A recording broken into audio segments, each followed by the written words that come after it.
El origen de Robert. Era 1904, una época en la que esta pequeña isla de Florida todavía conservaba un aire provinciano, con casas de madera pintadas de colores claros, porches amplios y ventanas abiertas para que corriera el viento. En una de esas casas, la más grande de la calle Eaton, vivía la familia Otto, un matrimonio acomodado, respetado en la comunidad, y su único hijo, Eugene Robert Otto, al que todos llamaban simplemente Gene. La mansión de los Otto era imponente para la época. Sus paredes blancas de estilo victoriano se alzaban sobre 3 plantas, con un ático que parecía vigilar la ciudad desde lo alto. Tenía escalones anchos que llevaban a un porche cubierto, columnas robustas y persianas verdes que filtraban la luz del sol. En su interior, los pisos de madera crujían al andar y el aire olía a cera, incienso y, en ocasiones, a mar cuando la brisa se colaba por las rendijas. Gene era un niño peculiar. Desde pequeño había mostrado una imaginación desbordante, capaz de inventar mundos enteros con apenas un trozo de papel y un lápiz. Le gustaba dibujar figuras extrañas, personas de miradas vacías y criaturas deformes, aunque nadie en la familia le daba demasiada importancia. Sus padres, ocupados en reuniones sociales y asuntos de negocios, lo dejaban la mayor parte del tiempo al cuidado de sirvientes y niñeras. Fue una de esas empleadas quien, según la versión más conocida, le regaló el muñeco que cambiaría su vida para siempre. La mujer trabajaba en la casa como sirvienta y provenía de las Bahamas. Algunos decían que era practicante de vodou o santería, y que había tenido conflictos con la señora Otto. Cuentan que, como represalia, decidió entregar a Gene un muñeco hecho a mano, cosido con tela rellena de paja y forrado con un traje de marinero. El muñeco tenía casi el tamaño de un niño pequeño, 1 metro de altura, cuerpo blando y pesado, y una cabeza extrañamente grande con rasgos apenas definidos, ojos de botones negros, nariz apenas marcada y una boca cosida en una línea curva que, según la luz, parecía sonreír o fruncir el ceño.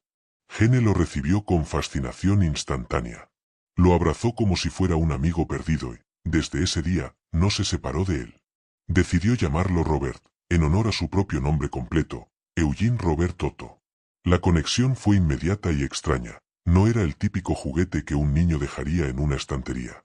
Robert dormía en la cama junto a Gene, lo acompañaba a la mesa durante las comidas y hasta se sentaba con él en el porche mientras el niño miraba la calle. Al principio, los padres encontraron la situación tierna. Pensaban que era un simple apego infantil, como tantos niños tienen con un objeto querido. Pero con el tiempo empezaron a notar algo inquietante. Gene hablaba con Robert, y, en ocasiones, juraban escuchar una voz respondiéndole. No una voz clara de adulto, ni tampoco la típica imitación que haría un niño, sino una voz grave, apagada, que parecía venir de un rincón de la habitación. Cuando la señora Otto le preguntaba con quién hablaba, Gene respondía con naturalidad. Con Robert. Él me cuenta cosas. Algunos días después del regalo, comenzaron a ocurrir incidentes pequeños pero desconcertantes. Una mañana, la madre de Gene subió a su habitación y encontró los muebles cambiados de lugar. La cama estaba en diagonal, el armario contra otra pared y los juguetes esparcidos. Cuando le preguntó al niño qué había pasado, Gene respondió con expresión seria. Robert lo hizo. Al principio, la frase sonaba como una excusa infantil. Sin embargo, pronto se volvió repetitiva y perturbadora. Un florero roto, una silla volcada, ropa rasgada. Siempre la misma respuesta. Robert lo hizo. Los sirvientes también empezaron a notar cosas. Decían que cuando Gene estaba en la escuela y su habitación quedaba vacía, se oían pasos pequeños y risas ahogadas en el piso de arriba. Algunos aseguraban haber visto moverse la silueta del muñeco detrás de las cortinas, aunque la ventana estuviera cerrada. Otros decían que sus ojos de botón no eran siempre iguales. A veces miraban hacia la puerta, otras hacia la cama, y otras hacia la pared, sin que nadie lo hubiera tocado. Con el paso de los meses, Robert se volvió una presencia dominante en la casa. Gene no tomaba decisiones sin consultarle. Si quería salir a jugar, primero miraba al muñeco y parecía esperar una respuesta. Si estaba triste, le hablaba en susurros, como si compartieran secretos. Lo más perturbador para los adultos era que, en varias ocasiones, escucharon la voz grave del muñeco en plena noche, hablando con Gene. Peor aún, cuando Gene estaba dormido. Un día, la señora Otto entró en la habitación y encontró a Gene encogido en un rincón, con el rostro pálido. Robert estaba sentado en la cama, con la cabeza ligeramente girada hacia ella. Cuando preguntó qué había pasado, Gene murmuró: Robert está enojado conmigo, dice que no lo cuidé bien. La tensión en la casa comenzó a crecer. Las noches se llenaron de ruidos inexplicables, golpes suaves en las paredes, pasos en el pasillo cuando todos dormían, el sonido de algo arrastrándose por el suelo. Y siempre, sin importar el incidente, la frase que el niño repetía era la misma: Robert lo hizo. Afuera, en las calles de Key West, la vida seguía su curso. Marineros descargaban mercancías en el puerto, las tiendas abrían sus puertas, y los vecinos se saludaban al pasar. Pero dentro de la mansión Otto, un extraño silencio se apoderaba de las habitaciones cada vez que Robert estaba presente. Era como si el aire se volviera más pesado, como si las paredes se escucharan. Lo que nadie sabía todavía era que esa conexión entre Gene y Robert apenas estaba comenzando, y que lo que parecía un simple regalo pronto se convertiría en una presencia imposible de ignorar. La niñez marcada por Robert. El vínculo entre Gene y Robert crecía con cada día, como si fueran dos seres inseparables. Para un niño de apenas 6 años, aquello parecía normal, un amigo con quien jugar, alguien que siempre lo escuchaba. Pero para los adultos que rodeaban la casa Otto, ese lazo era inquietante, porque cada vez resultaba más difícil distinguir hasta dónde llegaba la imaginación de Gene y dónde comenzaba la voluntad de Robert. Por las mañanas, la familia escuchaba risas provenientes de la habitación del niño. Risas dobles, una clara y juvenil, la de Gene, y otra, más baja, casi gutural, que hacía vibrar los ventanales. Muchas veces la señora Otto subía las escaleras con pasos rápidos, esperando encontrar al niño imitando voces o jugando con otro niño del vecindario, pero lo único que hallaba era la misma escena: Gene sentado en el suelo, con lápices de colores, y a su lado, Robert, apoyado con firmeza en una silla, observándolo con sus ojos negros y brillantes. Gene hablaba con él durante horas. Le contaba secretos de familia, cosas que escuchaba de los sirvientes, incluso quejas contra sus padres. El muñeco parecía escucharlo con paciencia infinita. Y cuando alguien preguntaba de qué hablaban, la respuesta de Gene era perturbadora. Él me aconseja. Lo extraño no era solo lo que el niño decía, sino lo que sucedía después. Gene repetía frases que jamás había escuchado en casa, palabras que sonaban antiguas, casi como si fueran sacadas de otro idioma. Algunas veces, al ser reprendido por una travesura, respondía con expresiones que no eran propias de un niño de su edad. Robert dice que ustedes no me entienden. Robert dice que no debo confiar en nadie más. Los padres comenzaron a preocuparse, pero la idea de quitarle el muñeco parecía imposible. Gene lloraba, gritaba y se aferraba a Robert como si de ello dependiera su vida. Y cada vez que se intentaba alejarlo, ocurría algo extraño: lámparas que caían solas, puertas que se cerraban con fuerza, espejos que se quebraban sin explicación. El pequeño siempre señalaba al muñeco y decía con naturalidad: Robert está molesto. Las noches eran aún más perturbadoras. Gene insistía en dormir con Robert en su cama. Cuando la señora Otto trataba de dejar al muñeco en una silla, el niño se levantaba de madrugada, lo llevaba de vuelta bajo las sábanas y lo abrazaba hasta quedarse dormido. Pero lo que inquietaba más eran los sonidos que los adultos escuchaban tras la puerta cerrada. Cuchicheos en la oscuridad, como si dos personas dialogaran en tono conspirativo. A veces se oían risas que terminaban en un silencio cortante, como si hubieran sido sorprendidos. Hubo un episodio que marcó a la familia para siempre. Una noche, un grito desgarrador despertó a todos en la casa.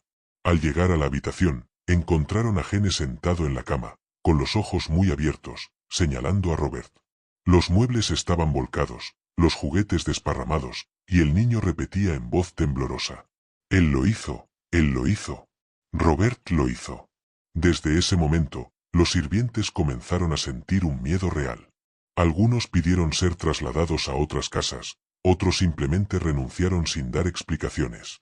Decían que el muñeco los miraba cuando pasaban cerca, que su cabeza giraba apenas unos grados para seguirlos, que habían escuchado pasos pequeños detrás de ellos en el corredor vacío. Uno de los jardineros, un hombre mayor de manos callosas y carácter duro, juró haber visto al muñeco asomarse por la ventana del ático mientras él podaba los arbustos del patio. Lo extraño era que, según los padres, Gene y Robert no habían subido allí. Aún así, la figura con el traje de marinero estaba parada detrás del vidrio, observando. El jardinero abandonó la propiedad esa misma semana. En la escuela, la situación tampoco era mejor. Gene no hablaba mucho con otros niños. Se mostraba distraído, siempre mirando de reojo hacia donde estaba su mochila, como si alguien lo acompañara. A menudo, cuando le preguntaban por qué no se juntaba a jugar, él respondía: Robert dice que no debo. Los maestros reportaron a sus padres que el niño parecía tener dificultades para concentrarse, pero lo más extraño eran sus dibujos. Cada cuaderno estaba lleno de imágenes de una figura con traje de marinero y ojos enormes. A veces lo dibujaba de pie junto a él, otras lo mostraba gigante, con brazos extendidos, cubriendo toda la página. Los colores eran oscuros, con trazos frenéticos que parecían más propios de alguien atormentado que de un niño. La señora Otto intentaba buscar explicaciones racionales. Pensaba que todo era producto de la imaginación infantil, pero cada día se volvía más difícil sostener esa idea. El padre, más rígido, proponía deshacerse del muñeco. Sin embargo, cada intento terminaba en discusiones violentas con Gene y en sucesos inexplicables en la casa. Cuadros que se caían de las paredes, ruidos en el techo, golpes en las puertas a medianoche. Un vecino recordaba haber visto, en varias ocasiones, la silueta del muñeco caminando de una ventana a otra del piso superior, aunque no había nadie más en casa. Al principio pensó que se trataba del niño cargando con su juguete, pero con el tiempo comenzó a notar que la figura se movía con demasiada independencia, como si caminara sola. Poco a poco, la mansión Otto adquirió fama en el vecindario. Los niños evitaban pasar por la acera frente a ella, cruzaban a la otra calle, murmurando que allí vivía un muñeco maldito. Algunos adultos sonreían incrédulos ante esas historias, pero todos coincidían en que algo raro se sentía al pasar frente a la casa. Un silencio extraño, un escalofrío repentino, la sensación de ser observado. Gene, mientras tanto, parecía cada vez más absorbido por su relación con Robert. Ya no lo trataba como un simple juguete, sino como una persona real, con emociones y exigencias. Llegó a pedirle a su madre que pusiera un plato para Robert en la mesa, asegurando que también debía comer. Cuando ella se negó, esa noche escuchó cómo la vajilla se quebraba sola en la cocina, aunque todos estaban en sus habitaciones. El niño estaba convencido de que Robert lo protegía, de que era su amigo fiel. Pero también había miedo en sus ojos cada vez que algo se rompía o se movía. Era como si supiera que la voluntad del muñeco no siempre era benigna, como si intuyera que había límites que no podía cruzar, reglas que debía obedecer. Y así pasaron los años de su infancia, entre risas compartidas con Robert y terrores nocturnos que nadie podía explicar.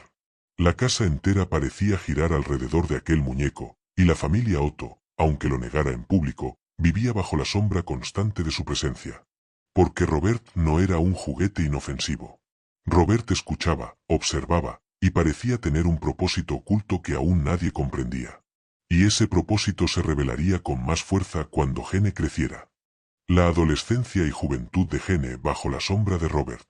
El tiempo pasó, y Eugene Robert Otto fue dejando atrás la niñez. Pero lo que debía ser un tránsito natural hacia la adolescencia estuvo marcado por la misma sombra que lo había acompañado desde los primeros años. Robert, el muñeco del traje de marinero. A los 12 años, Gene ya no era el niño que jugaba en el porche con los otros de su edad. Era un muchacho retraído, de mirada intensa, siempre dibujando figuras extrañas en sus cuadernos. Muchos de esos dibujos mostraban escenas sombrías, casas torcidas, personas con expresiones de miedo, y en el centro, siempre, la figura inconfundible de un muñeco alto, de ojos negros y traje marino. Los padres, preocupados por su aislamiento, intentaban animarlo a socializar. Organizaban reuniones con familias vecinas, llevaban a Gene a actividades escolares, pero siempre ocurría lo mismo. El muchacho se mantenía en silencio, incómodo, y terminaba regresando a su habitación para encerrarse con Robert. Allí, a solas, parecía encontrar la única compañía que le daba paz, o al menos, eso era lo que creía. Porque lo que sucedía en esa habitación no era del todo normal. Los sirvientes contaban que muchas noches se escuchaban conversaciones largas, como discusiones entre dos personas. Una voz era la de Gene, pero la otra, grave, profunda, con un timbre metálico que no podía confundirse con un niño. Algunos aseguraban haber oído cómo esa voz le daba órdenes, le pedía que desobedeciera, que desconfiara de sus padres, que no hiciera caso a nadie más. Las peleas en la casa se hicieron frecuentes. El padre, cansado de la obsesión de su hijo, llegó a intentar encerrar al muñeco en un baúl. Lo puso bajo llave, pensando que con el tiempo Gene olvidaría aquella fijación enfermiza.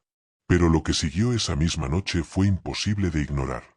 Mientras todos dormían, un estruendo sacudió la mansión. Al subir al cuarto de Gene, lo encontraron llorando, con el baúl abierto de par en par, aunque la llave seguía en el bolsillo del padre. Robert estaba sentado de nuevo en la silla, con la cabeza inclinada hacia la puerta, como si los esperara. El padre nunca volvió a intentar encerrar al muñeco. La adolescencia de Gene estuvo marcada por una relación ambivalente. Por un lado, una devoción casi amorosa hacia Robert. Por otro, un miedo silencioso, como si supiera que aquel muñeco tenía un poder que él no podía controlar. Sus amistades eran escasas, sus notas en la escuela fluctuaban, y sus maestros lo describían como un joven talentoso pero inquietante. Tenía habilidad para el arte, especialmente para la pintura, y muchas veces representaba escenas cargadas de simbolismo oscuro.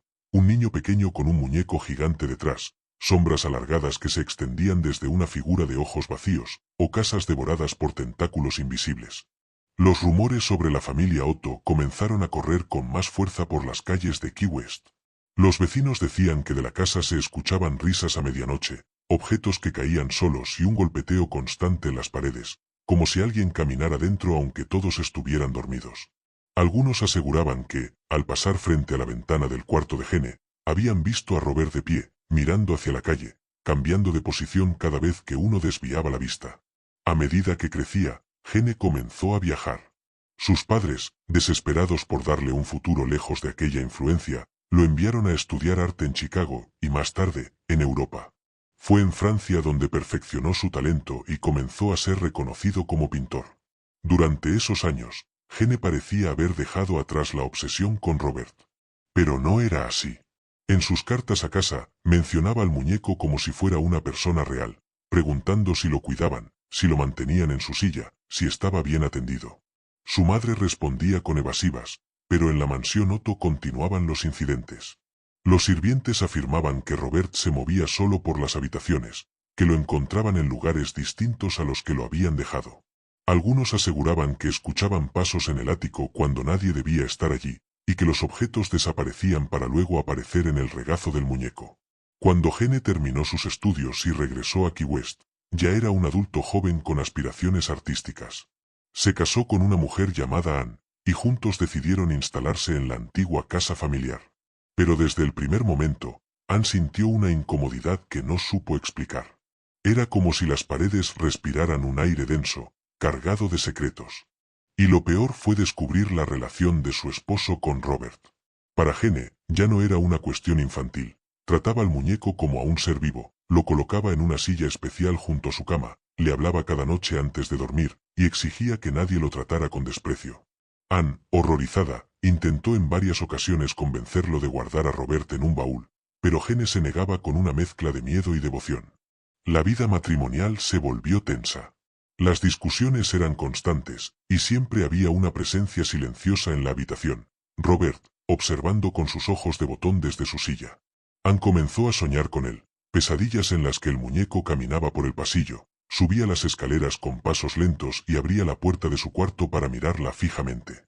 Al despertar, lo encontraba en otra posición, más cerca de la cama. Los vecinos, nuevamente, empezaron a notar actividad extraña en la casa. Decían que se escuchaba la risa de un hombre y la de un niño, como si conversaran, aunque Gene estaba solo. Otros afirmaban haber visto la silueta de Robert en la ventana del ático, y había quienes aseguraban que, al pasar por la calle Eaton, sentían una mirada pesada clavarse en sus espaldas. A pesar de todo, Gene siguió viviendo bajo el mismo techo que Robert. Nunca se deshizo de él, nunca permitió que otros lo tocaran demasiado tiempo, y nunca negó que aquel muñeco formaba parte de su vida de una manera imposible de explicar. Y lo más inquietante era que, aunque los años pasaban y Gene envejecía, Robert parecía mantenerse intacto, como si el tiempo no tuviera poder sobre él. Su traje de marinero seguía blanco, sus ojos de botón igual de brillantes, y su presencia igual de perturbadora que en el primer día. La juventud de Gene se consumió entre pinceles, lienzos y la sombra constante de un muñeco que no lo dejaba escapar. Pero lo peor estaba por venir. Porque cuando la muerte comenzó a rondar la casa Otto, Robert demostró que no solo era un juguete, sino algo mucho más oscuro. Los años más oscuros, la furia de Robert. La vida adulta de Gene Otto se consumía lentamente en la casa familiar de Key West. A ojos de los vecinos, era un hombre excéntrico, artista, solitario, con un talento extraño para los lienzos que parecían respirar angustia. Pero dentro de esas paredes, la realidad era mucho más inquietante. Porque Robert, el muñeco, seguía siendo la presencia dominante, un testigo silencioso de cada momento de la vida de su dueño. Anne, su esposa, trataba de llevar una vida normal, aunque cada día resultaba más difícil. El matrimonio vivía entre discusiones, silencios tensos y noches de insomnio. Muchas veces, Anne despertaba sobresaltada en la madrugada al escuchar pasos en la escalera. Miraba a su alrededor, convencida de que Gene no se había levantado, y entonces sus ojos se topaban con Robert, sentado en una silla junto a la cama, demasiado cerca, demasiado atento. Al principio, intentó racionalizarlo. Quizás su marido lo movía sin darse cuenta, quizás su imaginación la estaba traicionando. Pero la certeza se fue haciendo cada vez más insoportable. Aquel muñeco no necesitaba que nadie lo moviera. Se desplazaba por la casa a voluntad propia. Los ruidos en la mansión eran constantes. Golpes secos en el ático, pasos pequeños que recorrían los pasillos, risas apagadas que parecían provenir de los muros. Anne llegó a confesarle a una vecina que sentía como si la casa tuviera ojos, como si cada pared escondiera una presencia que la vigilaba. La vecina, incómoda, solo murmuró: «No son las paredes, querida. Es él». El vecindario entero ya hablaba de Robert como si fuera una leyenda local. Los niños se atrevían a pasar corriendo frente a la casa Otto, retándose unos a otros a mirar hacia la ventana del ático. Casi todos juraban lo mismo, que el muñeco estaba allí, observándolos, cambiando de posición cada vez que desviaban la vista. En la casa, Anne sufría en silencio. En varias ocasiones intentó encerrar a Robert en el ático, convencida de que allí estaría lejos de ellos.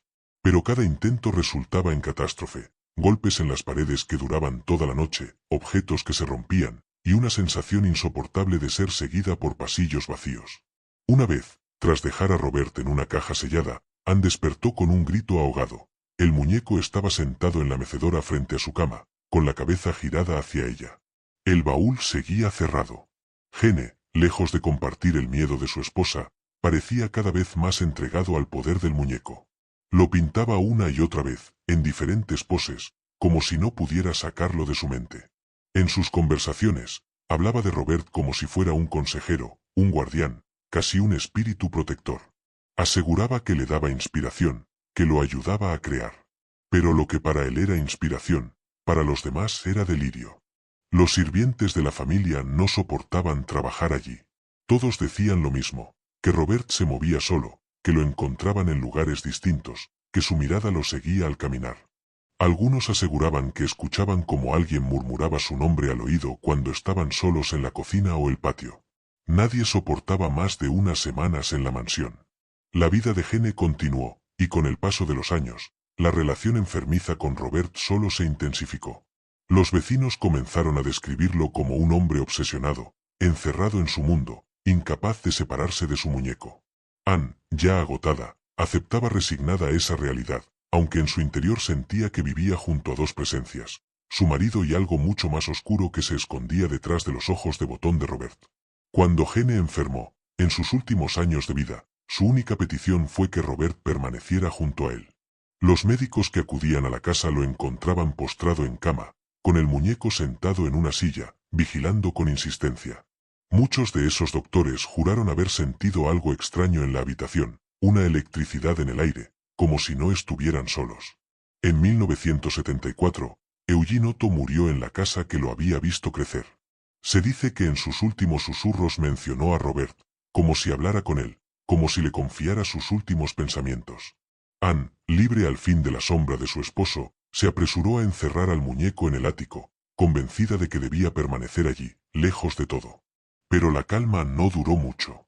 Los nuevos dueños de la casa, una familia con hijos pequeños, no tardaron en encontrarse con el mismo terror. Una niña subió al ático y descubrió a Robert. Al principio, lo tomó como un juguete curioso, pero pronto empezó a gritar por las noches. Decía que el muñeco se movía solo, que trataba de atacarla, que lo veía correr por la habitación. Sus padres no le creyeron, hasta que comenzaron a escuchar los mismos pasos y golpes que habían atormentado a la familia Otto durante décadas. El muñeco fue finalmente donado al Museo Fort East Martello, en Key West. Y allí comenzó una nueva etapa de su existencia, lejos de la casa, pero más expuesto que nunca a los ojos del mundo. Los trabajadores del museo no tardaron en notar que algo estaba mal. Desde el primer día, Robert generó una atmósfera inquietante. Los visitantes decían que lo veían mover la cabeza, que sus expresiones cambiaban, que sus ojos parecían seguirlos por la sala. Los empleados aseguraban que, al apagar las luces, escuchaban risas y pasos que resonaban en los pasillos vacíos. Robert ya no pertenecía a una sola familia. Ahora era parte de una leyenda que apenas comenzaba a crecer. Y quienes se acercaban demasiado pronto descubrirían que aquel muñeco no era un simple objeto de exhibición, sino una presencia viva, un ente que parecía alimentarse de la atención, del miedo y del respeto que generaba. Porque Robert, incluso después de la muerte de Gene, seguía haciendo lo mismo de siempre: observar, escuchar y esperar. Cuando Robert fue trasladado al Fort East Martello Museum, muchos creyeron que con eso acabaría el misterio, que encerrado tras un cristal y custodiado en un espacio público, el muñeco perdería parte de esa influencia que parecía ejercer sobre las personas. Sin embargo, lo que ocurrió fue todo lo contrario. Robert comenzó a transformarse en una leyenda viva, un símbolo que atraería a visitantes de todo el mundo y que, con cada relato, con cada testimonio, iría reforzando su aura de maldición. El museo decidió exhibirlo en una vitrina de vidrio, iluminado de manera tenue, con un pequeño cartel que contaba su historia. Al principio no había demasiada información, solo una breve reseña que decía que se trataba de un muñeco perteneciente a Eugene Otto, un artista local de Key West, y que muchos lo consideraban maldito. El museo jamás imaginó que aquella simple vitrina se convertiría en un punto de peregrinación para miles de personas. La primera regla no escrita que surgió entre los visitantes fue la de pedir permiso a Robert antes de tomarle una fotografía. No fue el museo quien lo estableció, sino la experiencia de la gente. Varias personas aseguraban que, al salir del museo tras fotografiarlo sin su consentimiento, habían sufrido accidentes, caídas, problemas mecánicos en sus autos, discusiones inesperadas e incluso enfermedades repentinas. Aquellos sucesos se repetían tanto, y en circunstancias tan extrañas, que el rumor se extendió con rapidez. Robert debía ser tratado con respeto, de lo contrario haría pagar caro la falta. Con el tiempo, el museo comenzó a recibir cartas dirigidas al muñeco. No eran cartas comunes. Se trataba de mensajes de disculpas, notas en las que los visitantes confesaban haberle faltado el respeto, haberlo insultado, haberse reído de él o haberlo fotografiado sin permiso. La gente contaba que después de hacerlo, todo en sus vidas parecía salir mal, como si una cadena de desgracia se activara tras cruzar aquella línea invisible que Robert marcaba.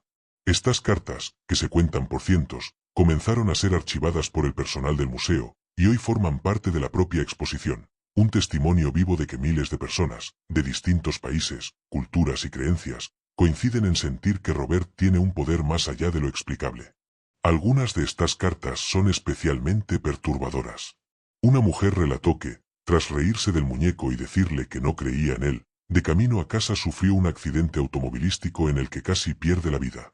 Otra persona escribió que su matrimonio comenzó a derrumbarse poco después de burlarse de Robert, y que el divorcio terminó consumiendo su estabilidad emocional y económica. Un hombre joven confesó que perdió su empleo tras una serie de circunstancias absurdas y encadenadas, justo una semana después de visitar al muñeco. Todos, en sus cartas, tenían algo en común: pedían perdón. Pedían a Robert que levantara la maldición. El museo, consciente de lo que estaba ocurriendo, decidió reforzar esa narrativa. No intentaron ocultar la leyenda, sino que la incorporaron a la exhibición. Hoy en día, la vitrina de Robert está rodeada de fotografías, cartas y objetos que visitantes han dejado como ofrenda, como si de alguna manera quisieran apaciguar al espíritu que creen que habita en el muñeco. Algunos dejan dulces, juguetes pequeños o monedas, otros escriben notas cortas con mensajes como «Gracias, Roberto, perdón por no haber creído en ti». Los trabajadores del museo también tienen sus propias historias. Algunos aseguran haber escuchado golpes dentro de la vitrina cuando el museo está vacío. Otros dicen haber visto que la expresión de Robert cambia levemente a lo largo del día, como si el muñeco reaccionara al ambiente o a las personas que lo visitan. Varios empleados han solicitado no estar cerca de él durante mucho tiempo, porque sienten que los observa con una intensidad incómoda, casi humana. Incluso hay quienes afirman que, en grabaciones de las cámaras de seguridad, Robert parece mover la cabeza o los ojos en direcciones distintas a las habituales. Con el auge de Internet y las redes sociales, Robert se convirtió en un fenómeno global.